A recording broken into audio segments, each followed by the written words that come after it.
नमस्कार, दिन भर की बड़ी खबरों में आपका स्वागत है। मैं हूं आपके साथ मानसी। आज इस बुलेटिन में बात होगी महाराष्ट्र चुनाव में धांधली के बड़े खुलासे की, सीएम फेस को लेकर महायुति में फंसे पेच की। देखेंगे संभल हिंसा पर आए सुप्रीम कोर्ट के फैसले को, संसद में घिरी मोदी सरकार को। जानेंगे क्यों एक बार फिर सुप्रीम कोर्ट से ईडी को लगी फटकार। और बुलेटिन के आखिर में देखेंगे जाने माने कार्टूनिस्ट इरफान की किस खबर पर पड़ी तिरछी नजर। लेकिन दिन भर की तमाम बड़ी खबरों से पहले एक नजर आज की सुर्खियों पर। कांग्रेस की सीडब्ल्यूसी बैठक में पार्टी प्रमुख मल्लिकार्जुन खड़गे बोले, कार्यकर्ताओं को हताश होने की जरूरत नहीं, हम मजबूती से करेंगे वापसी। दूसरी तिमाही में ही फिसली देश की जीडीपी ग्रोथ। अप्रैल जून तिमाही के 6.7% से घटकर 5.4% हुई, सरकार ने जारी किए आंकड़े। बांग्लादेश में नहीं थम रही हिंसा। जुम्मे की नमाज के बाद चटगांव में मंदिरों पर हुआ हमला। भारत ने की निष्पक्ष और पारदर्शी जांच की मांग। और शेयर बाजार में तेजी, 759 अंकों की बढ़त के साथ 79,802 पर बंद हुआ सेंसेक्स। 216 अंकों की बढ़त के साथ 24,131 पर बंद हुआ निफ्टी। ये तो थी सुर्खियां। अब बात आज की सबसे बड़ी खबर की। महाराष्ट्र चुनाव के नतीजों पर पहले से ही सवाल उठ रहे थे और अब ये मामला चुनाव आयोग तक पहुंच गया है। कांग्रेस की तरफ से चुनाव आयोग को चिट्ठी लिखी गई है, जिसमें चुनाव वोटों की बड़ी पैमाने पर हुई धांधली की तरफ ध्यान दिलाने की कोशिश की गई है। इसे लेकर चुनाव आयोग की तरफ से दिए गए आंकड़ों का ही हवाला दिया गया है। तो क्या है पूरा मामला, आइए देखते हैं इस रिपोर्ट में। महाराष्ट्र विधानसभा चुनाव के नतीजों को कांग्रेस ने चुनौती दी है। पार्टी की तरफ से चुनाव आयोग को पत्र लिखकर वोटिंग और काउंटिंग प्रक्रिया में बड़ी गड़बड़ी का आरोप लगाया है। कांग्रेस ने इस मुद्दे पर व्यक्तिगत सुनवाई की मांग भी की है। कांग्रेस ने आरोप लगाया है कि मतदाता सूचियों से मनमाने ढंग से मतदाताओं को हटाया गया और हर एक विधानसभा क्षेत्र में 10,000 से ज्यादा मतदाताओं को जोड़ा गया। मनमाने ढंग से हटाने और जोड़ने की इस प्रक्रिया की वजह से जुलाई 2024 से नवंबर 2024 के बीच महाराष्ट्र में मतदाता सूची में लगभग 47 लाख नए मतदाता शामिल किए गए, जिन 50 विधानसभा क्षेत्रों में औसतन 50,000 नए मतदाता जोड़े गए। उनमें से 47 सीटों पर सत्ताधारी गठबंधन और उसके सहयोगियों ने जीत दर्ज की। चुनाव आयोग की ओर से जारी आंकड़े संदिग्ध हैं। 21 नवंबर 2024 को शाम 5 बजे तक महाराष्ट्र में मतदान प्रतिशत 58.22% था, जो रात 11:30 बजे तक बढ़कर 65.02% हो गया। इसके अलावा अंतिम रिपोर्ट में 66.05% मतदान दर्ज किया गया, जो मतगणना शुरू होने से कई घंटे पहले घोषित हुआ। केवल 1 घंटे में यानी 5 से 6 बजे के बीच लगभग 76 लाख वोट डाले गए।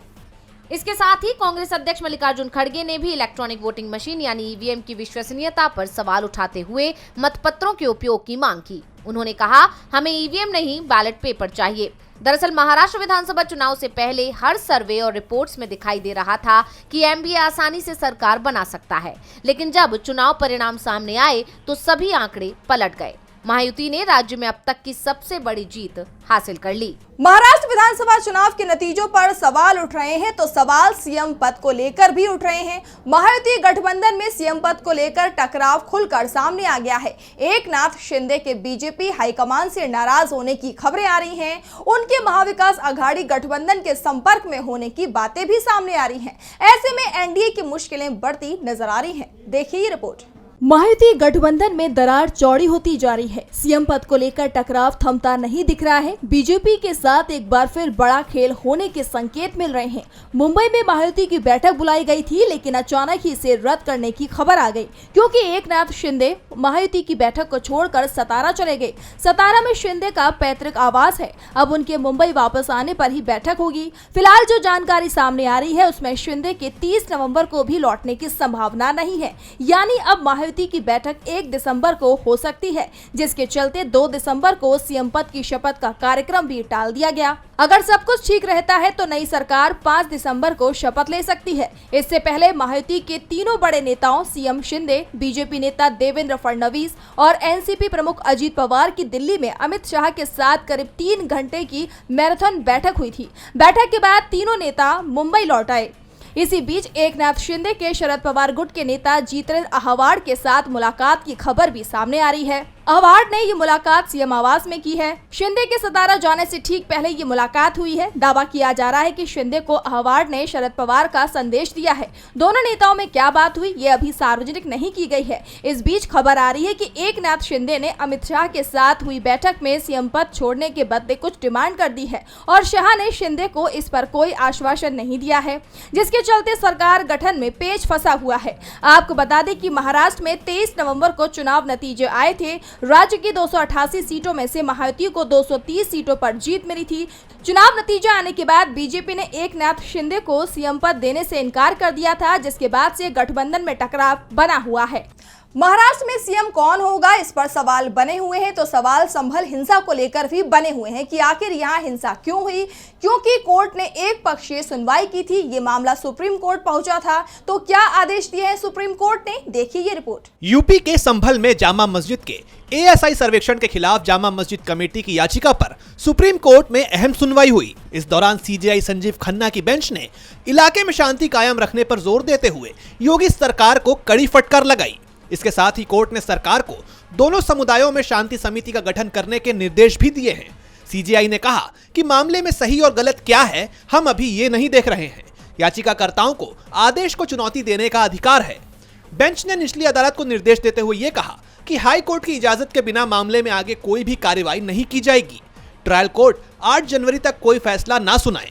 दरअसल चंदौसी सिविल कोर्ट में एएसआई को अपनी सर्वे रिपोर्ट जमा करनी थी, लेकिन एएसआई के अधिकारियों ने रिपोर्ट पेश नहीं की। उनका कहना है कि हिंसा के चलते रिपोर्ट तैयार नहीं हो पाई। ऐसे में उन्हें थोड़ा और समय दिया जाए, जिसके बाद ट्रायल कोर्ट ने 8 जनवरी तक के लिए ये सुनवाई टाल दी। और अब सुप्रीम कोर्ट ने भी ट्रायल कोर्ट को फिलहाल कोई एक्शन न लेने के आदेश दे दिए हैं और साथ ही ये भी कहा है कि मस्जिद की सर्वे रिपोर्ट सील रखी जाएगी, इसे खोला नहीं जाएगा। सुप्रीम कोर्ट ने इलाहाबाद हाई कोर्ट को निर्देश दिया है कि मुस्लिम पक्ष की याचिका फाइल होते ही इस पर 3 दिन के भीतर सुनवाई करें। बता दें कि संभल में हिंदू पक्ष ने दावा किया कि जामा मस्जिद हरिहर मंदिर है, जिसके बाद चंदौसी कोर्ट ने 19 नवंबर को मस्जिद के सर्वे का आदेश दिया। मुस्लिम पक्ष ने सर्वे पर अपना विरोध दर्ज कराया। 24 नवंबर को सर्वे के दौरान हिंसा भड़क गई, जिसमें 4 लोगों की जान चली गई। ऐसे में सुप्रीम कोर्ट ने योगी सरकार को शांति सुनिश्चित करने के कड़े निर्देश दे दिए हैं। सुप्रीम कोर्ट ने ये साफ कर दिया कि मुस्लिम पक्ष को याचिका दायर करने का मौका मिलेगा और जब तक उसकी याचिका पर सुनवाई नहीं होती है तब तक निचली कोर्ट कोई भी आदेश जारी नहीं करेगी। साफ है, दूसरे पक्ष को सुना जाना जरूरी है, लेकिन क्या मोदी सरकार भी दूसरे पक्ष की बात सुनेगी? दरअसल संसद में विपक्ष कई मुद्दे उठा रहा है और चर्चा की मांग कर रहा है, लेकिन सरकार अड़ी हुई है। सरकार के इसी अड़ियल रवैये के चलते संसद की कार्रवाई फिर नहीं चल पाई। देखिए ये रिपोर्ट। संसद के शीतकालीन सत्र का 5वां दिन भी 10 मिनट की कार्यवाही के बाद 2 दिसंबर सुबह 11 बजे तक के लिए स्थगित कर दिया गया। सदन की कार्यवाही शुरू होते ही विपक्षी सांसदों ने अडानी और यूपी के संभल का मुद्दा उठाना शुरू किया। इस दौरान जब तक सदन की कार्यवाही जारी रही, तब तक विपक्षी सांसद लगातार अपनी आवाज उठाते रहे, जिसके बाद दोनों ही सदनों के स्पीकर ने सदन की कार्यवाही को 2 दिसंबर 11 बजे तक के लिए स्थगित कर दिया। बता दें कि हाल ही में नेता प्रतिपक्ष राहुल गांधी ने भी सदन के परिसर में अडानी मामले को लेकर कहा था कि अडानी पर 2000 करोड़ की रिश्वत का आरोप है, इसलिए अडानी को गिरफ्तार किया जाना चाहिए। इसके साथ ही राहुल गांधी ने आरोप लगाया था कि सरकार अडानी को गिरफ्तार होने से बचा रही है। वहीं बार बार सदन के स्थगन को लेकर विपक्षी नेताओं की प्रतिक्रिया भी सामने आई है। सांसद गौरव गोगोई ने कहा है कि सरकार को स्पष्ट करना चाहिए कि वो कौन सा मुद्दा उठाना चाहती है और कब। क्या सरकार ने कहा था कि अडानी, मणिपुर, संभल, चीन और विदेश नीति पर चर्चा होगी? सरकार की तरफ से कुछ नहीं आया। उन्होंने ना तो विषय स्पष्ट किया और ना ही तारीख। जिस दिन वो विषय और तारीख स्पष्ट कर देंगे, हम सदन चला पाएंगे, लेकिन हम सरकार में एक नया अहंकार देख रहे हैं। बता दें कि 25 नवंबर से शुरू संसद का शीतकालीन सत्र हर दिन सिर्फ 10 मिनट ही चल सका है। यानी देखा जाए तो 26 नवंबर के संविधान दिवस के कार्यक्रम को छोड़कर सदन की कार्यवाही अब तक कुल 40 मिनट ही चल पाई है और संसद का सत्र 20 दिसंबर तक चलना है। ऐसे में अब देखना होगा कि सरकार आखिर कब तक विपक्ष के मुद्दों से बचने के लिए सदन की कार्यवाही स्थगित करती है। अडानी, मणिपुर, कई बड़े मुद्दे हैं जिन पर सरकार सड़क से लेकर संसद तक बुरी तरह घिर गई है। साथ ही केंद्र की सबसे बड़ी जांच एजेंसी ईडी भी बुरी तरह से घिर गई है। विपक्ष आरोप लगाता रहता है कि ईडी, सीबीआई केंद्र की मोदी सरकार के इशारे पर काम कर रहे हैं। इस बीच सुप्रीम कोर्ट ने भी ईडी की कार्रवाई पर सवाल खड़े कर दिए हैं। तो क्या है पूरी खबर, आइए देखते हैं इस रिपोर्ट में। एक बार फिर ईडी सुप्रीम कोर्ट के निशाने पर आ गई है। पश्चिम बंगाल के पूर्व शिक्षा मंत्री पार्थ चटर्जी की जमानत याचिका पर सुनवाई करते हुए सुप्रीम कोर्ट ने ईडी को एक बार फिर जमकर फटकार लगाई है। कोर्ट ने प्रमुख तौर पर ईडी की गिरफ्तारियों पर सवाल उठाए। दरअसल पार्थ चटर्जी को ईडी ने मनी लॉन्ड्रिंग मामले में गिरफ्तार किया था और पिछले 2 साल से वो जेल में बंद हैं। ऐसे में कोर्ट ने लंबे समय तक बिना मुकदमा चलाए पूर्व मंत्री को हिरासत में रखने पर कड़ी आपत्ति जताते हुए ये सख्त टिप्पणी की है। सुप्रीम कोर्ट ने ईडी की दोष सिद्धि दर कम होने पर चिंता जताते हुए कहा कि अगर आरोपी को दोषी नहीं ठहराया जाता है तो क्या होगा। मुकदमे के लिए किसी को कब तक इंतजार करना पड़ सकता है। बता दें कि ये पहली बार नहीं है जब सुप्रीम कोर्ट ने ईडी की कार्यशैली पर सवाल उठाए हों। इससे पहले भी दिल्ली के पूर्व सीएम अरविंद केजरीवाल से लेकर झारखंड के सीएम हेमंत सोरेन की गिरफ्तारी तक को लेकर ईडी की कार्रवाई सवालों के घेरे में रही है।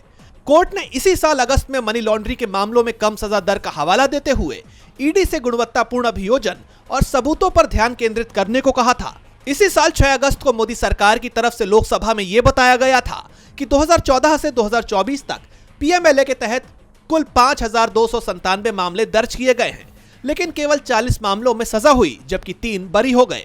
यानी आंकड़े भी यही कहानी बयान कर रहे हैं। ऐसे में ईडी को लगातार सुप्रीम कोर्ट से फटकार मिल रही है। ईडी को लेकर सुप्रीम कोर्ट के तेवर लगातार सख्त नजर आ रहे हैं, तो तेवर इस वक्त तमिलनाडु के सीएम एमके स्टालिन के भी सख्त हो गए हैं। स्टालिन ने यह साफ कर दिया है कि वो केंद्र सरकार के फैसले को अपने राज्य में लागू नहीं होने देंगे। तो आखिर किस फैसले के खिलाफ हुए हैं सीएम एमके स्टालिन, जानने के लिए देखिए ये रिपोर्ट। तमिलनाडु और केंद्र सरकार में एक बार फिर ठन गई है। इस बार ये मामला राज्य में टंगस्टन खनन से जुड़ा हुआ है। सीएम स्टालिन ने साफ कर दिया है कि वो इसकी इजाजत नहीं देंगे। स्टालिन ने मदुरई जिले में टंगस्टन खनन के अधिकार दिए जाने के मोदी सरकार के फैसले का कड़ा विरोध किया है। इस सिलसिले में उन्होंने पीएम मोदी को पत्र लिखकर अपनी मंशा साफ कर दी है। स्टालिन ने लिखा, नोटिफाइड बायोडायवर्सिटी हेरिटेज साइट्स खनन के लिए प्रस्तावित क्षेत्रों में से एक के अंतर्गत आता है और घनी आबादी वाले गांवों में कमर्शियल माइनिंग निश्चित रूप से लोगों को प्रभावित करेगी, जिन्हें डर है कि उनकी आजीविका हमेशा के लिए खत्म हो सकती है और इसलिए तमिलनाडु सरकार इन क्षेत्रों में इस तरह के खनन को कभी भी शुरू होने नहीं देगी। इस खनन के खिलाफ प्रदेश में लोगों द्वारा किए जा रहे विरोध प्रदर्शन को देखते हुए स्टालिन ने पीएम मोदी को यह चिट्ठी लिखी है। उन्होंने इसे रोकने के लिए पीएम मोदी के तत्काल हस्तक्षेप का अनुरोध भी किया है। साथ ही ये भी कहा, केंद्र सरकार खनन मंत्रालय को संबंधित राज्य सरकार की सहमति के बिना खनन के लिए कोई भी बोली लगाने से रोकने का निर्देश दे। इससे पहले भी राज्य ने 3 अक्टूबर 2023 को एक पत्र के जरिए जरूरी और रणनीतिक खनिजों के खनन अधिकारों को नीलामी पर अपनी चिंताओं को उठाया था, लेकिन दुर्भाग्य से केंद्रीय संसदीय कार्य, कोयला और खनन मंत्री ने उन चिंताओं को ये कहते हुए खारिज कर दिया था कि देश के बड़े हित में खनन मंत्रालय द्वारा जरूरी खनिजों की नीलामी को रोका नहीं जा सकता। लेकिन इस बार स्टालिन ने साफ कर दिया है कि अगर केंद्र का रवैया पहले जैसा ही रहता है तो वो भी अब खनन की इजाजत नहीं देंगे। अगर केंद्र राज्य के साथ टकराव चाहता है तो यह अकेले राज्य की जिम्मेदारी नहीं है कि वो केंद्र सरकार के दबाव में रहे और टकराव को टालने की कोशिश करे।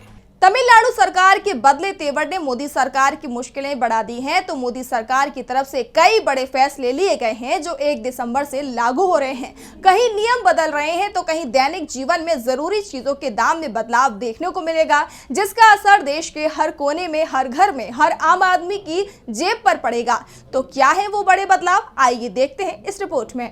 हर महीने की तरह दिसंबर अपने साथ कई बड़े बदलाव लेकर आने वाला है। सबसे पहले बात करें तो रसोई के बजट पर सीधा असर डालने वाला बदलाव दिखेगा एलपीजी सिलेंडरों की कीमत में। नवंबर महीने की पहली तारीख को 19 किलोग्राम वाले कमर्शियल एलपीजी गैस सिलेंडर के दाम में इजाफा देखने को मिला था। ऐसे में उम्मीद ये जताई जा रही है कि इस बार भी ऐसा ही देखने को मिल सकता है। साथ ही घरेलू गैस सिलेंडरों की कीमत में भी बदलाव किया जा सकता है। इसके साथ ही महीने की पहली तारीख को तेल वितरण कंपनियां एयर टरबाइन फ्लू के दाम में संशोधन कर सकती है, जिसका सीधा असर हवाई यात्रियों पर देखने को मिलेगा। अब तीसरा बड़ा बदलाव दिखेगा एसबीआई क्रेडिट कार्ड के नियमों में। एसबीआई कार्ड्स की वेबसाइट के मुताबिक 48 क्रेडिट कार्ड्स अब डिजिटल गेमिंग प्लेटफॉर्म्स मर्चेंट से जुड़े ट्रांजैक्शन पर रिवॉर्ड पॉइंट्स नहीं देंगे। TRAI ने भी बड़ा फैसला लिया है। Telecom regulatory authority of India ने पहले कमर्शियल मैसेज और OTP से जुड़ा ट्रेसेबिलिटी नियम को 31 अक्टूबर तक लागू करने का फैसला लिया था। लेकिन टेलीकॉम कंपनियों की डिमांड पर इसकी डेडलाइन 31 नवंबर कर दी गई थी और अब ये 1 दिसंबर से लागू हो सकता है। इससे टेलीकॉम कंपनियों द्वारा भेजे गए सभी मैसेज ट्रेसेबल होंगे, जिससे फिशिंग और स्पैम के मामलों पर रोक लगाई जा सकेगी। हालांकि नए नियमों के चलते ग्राहकों को OTP डिलीवरी में देरी का सामना करना पड़ सकता है। वहीं बैंकों से जुड़े कामों के लिए ग्राहकों के लिए जरूरी सूचना ये है कि इस माह में बैंक हॉलिडे की लिस्ट लंबी है। दिसंबर महीने में आधे से ज्यादा दिन बैंक हॉलिडे घोषित है। ऐसे में ग्राहकों को अपनी प्लानिंग पहले से ही करने की सलाह दी जाती है। और बुलेटिन के आखिर में देखेंगे जाने माने कार्टूनिस्ट इरफान की किस खबर पर पड़ी तिरछी नजर।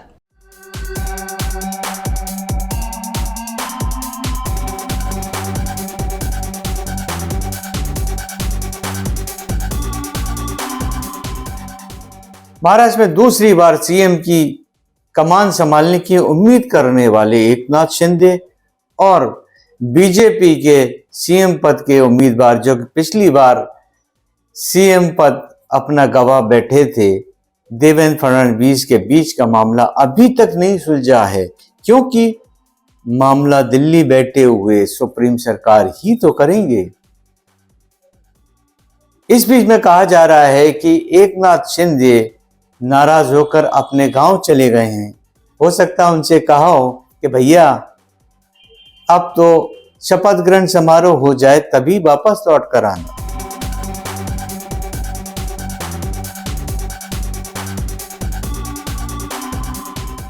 बहुत बहुत शुक्रिया इरफान जी। तो आज इस बुलेटिन में इतना ही। आप देखते रहिए DB लाइव। नमस्कार।